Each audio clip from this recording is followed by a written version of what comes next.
I'm sure we all know that dogs are man's best friend, and I think that's very fair to say.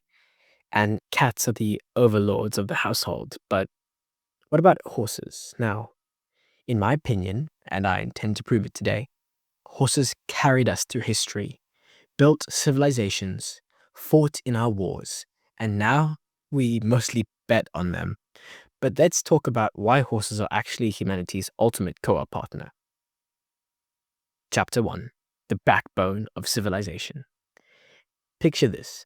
5,000 years ago, some guy in Kazakhstan looks at a wild horse and thinks, what if I sat on that? And fast forward a couple of centuries, horses are the original all-terrain vehicle. Horses powered trade routes, carried kings, and basically built the world that we know today.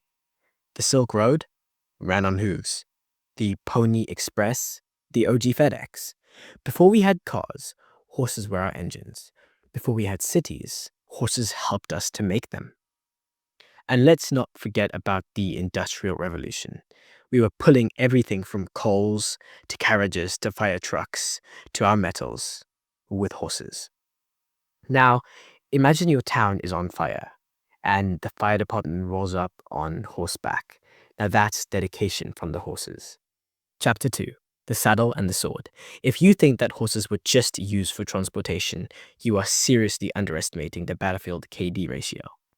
Genghis Khan, he built an entire empire on horseback. The Roman cavalry, basically their own special forces. For thousands of years, wars were fought and won only because of horses. Even when guns came along, cavalry units were still a force to be reckoned with. Right up until World War I, when someone realized that charging into machine guns with the horses were probably a bad idea. But even then, horses stuck around, carrying messages, hauling supplies, keeping armies moving when roads didn't exist. And today, the cavalry mindset is still alive. Tanks, drones, military strategies are built around speed, mobility, and overwhelming force, just like the cavalry used to be. They didn't disappear, these tactics, they evolved. The concept of shock tactics, mobility, and rapid flanking transitioned from horse-mounted warriors to mechanized units. The Blitzkrieg strategy of World War I and World War II, essentially cavalry tactics on steroids.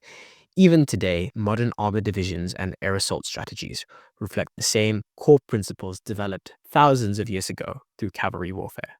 Speed, maneuverability, and the ability to strike hard where the enemy is the weakest. The battlefield may have changed, but the lessons of the cavalry still ride on. War. War never changes.